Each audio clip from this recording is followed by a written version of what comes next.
Bonjour tout le monde. Lecture du roman La chute de Sparte. Chapitre La mort d'un guerrier. Emessa est mort, pendu au poteau des buts. Viens vite. Je me suis étouffé dans mon gruau en lisant le texto de Sam. Je terminais de m'habiller en courant vers l'école. Je n'avais même pas pris mon sac. À mon arrivée par le côté est, les cerises de l'ambulance perçaient la grisaille d'un lundi matin glacial. Incrédules, les élèves et les profs étaient massés autour de la potence de fortune de notre corps arrière. Il avait attaché une corde à canot au montant transversal du poteau des buts. Il n'en restait qu'un moignon effiloché.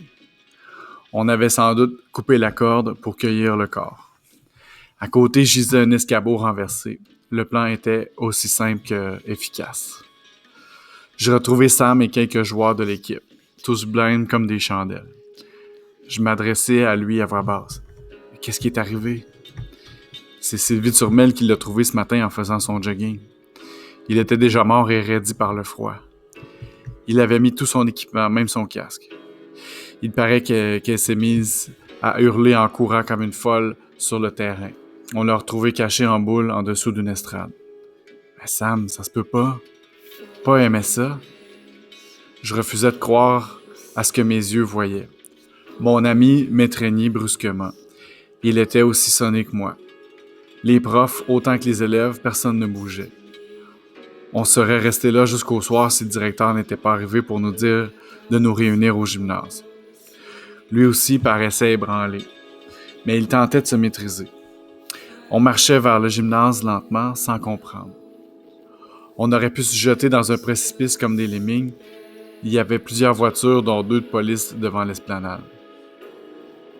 Dans le gymnase, le directeur a pris la parole, assez dignement dans les circonstances.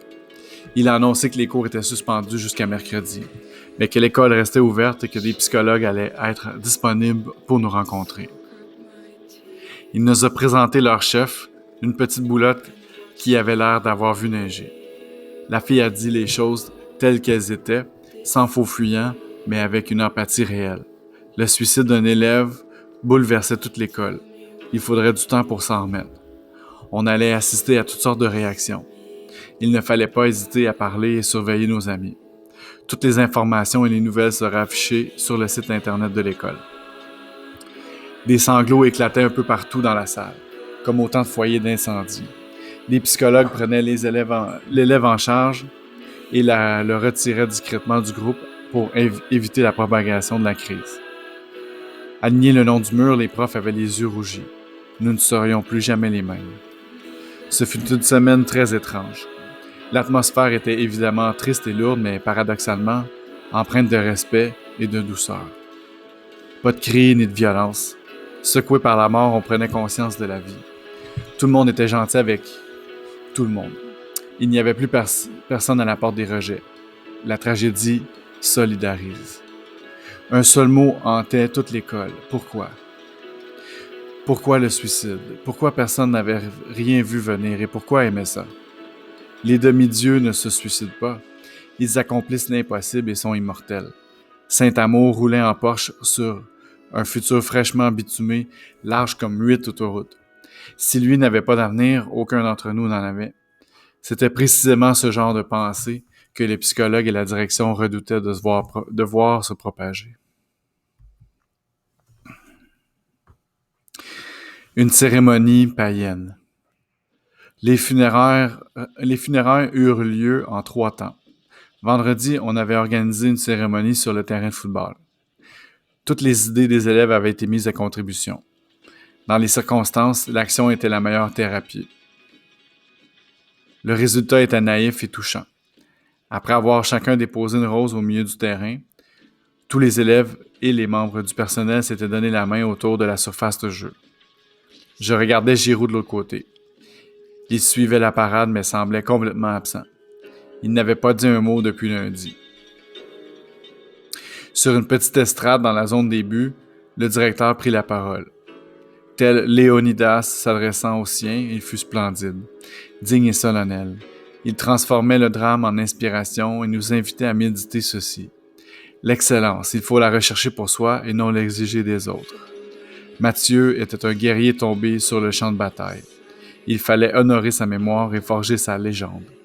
Sous des applaudissements nourris, le directeur annonça que le terrain où il avait si souvent triomphé porterait dorénavant le nom de Mathieu Saint-Amour. Sam m'a dit qu'on avait demandé à Picotte de prononcer une éloge funèbre, mais l'entraîneur demeurait introuvable. Il avait été vu pour la dernière fois au match de dimanche.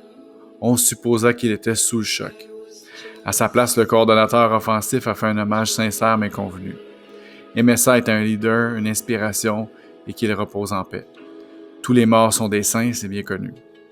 Ensuite, on s'est tous déplacés vers le mur ouest de l'école pour le dévoilement d'un graffiti à la mémoire du héros. Les deux graffiteurs étaient d'incorrigibles fauteurs de troubles perpétuellement menacés d'expulsion. Mais quel talent! Leur mural leur garantirait sûrement un sauf-conduit jusqu'au cégep. Ils avaient peint un gigantesque cœur. Mais pas une caténarie de Saint-Valentin, un vrai cœur, avec tous les détails anatomiques, tels la veine cave et l'artère pulmonaire. L'organe était surmonté d'une auréole radieuse et reposait sur un listel où l'on pouvait lire MSA 94 à 2011. Le rébus très simple encodait le nom du défunt comme sur les blasons héraldiques. Tout le monde fut très touché et complimenta les artistes. Quelques journalistes assistaient à l'hommage, des caméras discrètes, mais quand même voyeuses, avec leur zoom. Ça devait sûrement faire de belles images. Des jeunes bien habillés et des filles avec des mascaras qui coulent. Ça fait très funéraire.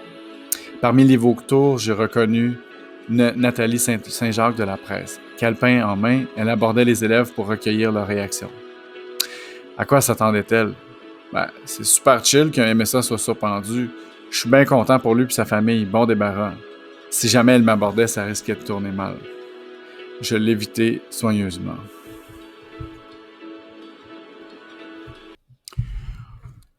Chapitre L'exposition universelle. Le samedi fut l'exposition universelle. C'était la première fois que j'allais dans un salon funéraire. Je fus frappé par la médiocrité des lieux. Ça ressemblait à un bungalow cheap. Aucune beauté dans le mobilier et les accessoires bon marché. Vraiment, ça ne donnait pas le goût de mourir. Tout le monde était mal à l'aise, sauf les gothiques. Drapés dans leurs paletots de cuir clouté, maquillés et teints en noir, ils avaient l'air perpétuellement en deuil. Au lieu de fuir la mort, ils la confrontaient et l'apprivoisaient au quotidien. D'ordinaire, on se tenait loin de leur morbidité, mais ici, c'était vers eux qu'on se tournait pour chercher du réconfort. Leur tact et leur empathie apaisaient autant les jeunes que les adultes. Il fallait voir Justin Trudel, un clone de Marilyn Manson avec des verres de contact reptiliens, escorter la mère de MSA et lui prodiguer toutes sortes de subtiles attentions. La salle d'exposition était bondée et puait les fleurs. L'odeur de la mort, ce n'est pas la nécrose des chairs, c'est un trop-plein de pollen. Au-dessus du cercueil de chêne rustique, d'une valeur de 6 799 $, selon le catalogue Internet de la coopérative funéraire, trônait une gigantesque couronne aux couleurs des Spartiates. Tous les gars de l'équipe avaient mis leur chandail de football par-dessus leur chemise cravate. Il fallait faire la file pour se recueillir devant MSA. J'attendis en compagnie de Bouton d'Or, qui pour une fois était à court de farce plate. Quand ce fut à mon tour, je ne savais pas trop quoi ressentir ni comment agir. Je me suis agenouillé et j'ai marmotté. « Je te souhaite d'être heureux. » Les thanatologues avaient vraiment fait du beau travail. Même mort, MSA respirait la santé. Son visage paraissait apaisé, comme s'il était soulagé d'un grand poids. Il portait son chandail des Spartiates sous lequel dépassait un col roulé, sans doute pour cacher la marque de la corde. Ses mains étaient croisées sur un ballon de football. Je lui ai touché le front. C'était froid comme un jambon sorti du frigo. Je me suis retiré un peu gêné. Avais-je fait ce qu'il fallait? Aurais-je dû dire une prière? Je n'en connaissais aucune. Je tentais d'avoir l'air triste, mais je ne l'étais pas vraiment. Mes émotions étaient engourdies dans le pergélisol. À vrai dire, je ne connaissais pas le gars personnellement. C'était une sorte d'idole lointaine. Il était passé dans ma vie comme une comète scintillante. Je n'allais tout de même pas faire semblant qu'il était mon meilleur ami. Pour ses coéquipiers, le choc était terrible. Assis dans un coin, Guillaume Ouellette avait la tête entre les mains et pleurait en tressaillant. On voyait ses omoplates s'agiter comme si des oiseaux essayaient de sortir de son chandail. D'ordinaire si flamboyant, son afro paraissait en berne. Tout le monde avait les yeux rougis et se donnait l'accolade au hasard. Véronique s'est jetée dans mes bras en se blottissant comme un petit animal. Même brisée par la peine, elle restait magnifique. Oh, Steve! Il n'y avait rien à dire. Avait-elle déjà couché avec MSA? Sûrement. Quoi qu'il en soit, je lui caressais doucement les cheveux en profitant de ce qu'elle voulait bien me donner d'elle. C'était probablement le plus près du soleil que je pourrais voler sans que mes ailes fondent. Nous nous sommes séparés en silence, alors qu'une amie prenait le relais pour la consoler. En allant aux toilettes, je suis tombé sur l'article de Nathalie Saint-Jacques qu'on avait affiché dans le boudoir. C'était dégoulinant de human interest qui avait tant fait chier Michel Chartrand. Mathieu Saint-Amour est un aigle frappé par l'éclair en plein vol. Dans ce froid vendredi de novembre, où même les arbres semblent en deuil, c'est toute son école qui le pleure. Des jeunes hagards broyés par le désarroi. La mort de leur général est d'autant plus absurde qu'elle n'est pas survenue sous le feu de l'ennemi, mais par sa propre épée, comme des défortins. Et ça continuait comme ça pendant une demi-page. Par contre, il fallait reconnaître qu'elle n'avait pas tout faux. Nous n'avons pas aidé de la pression exercée sur nos jeunes.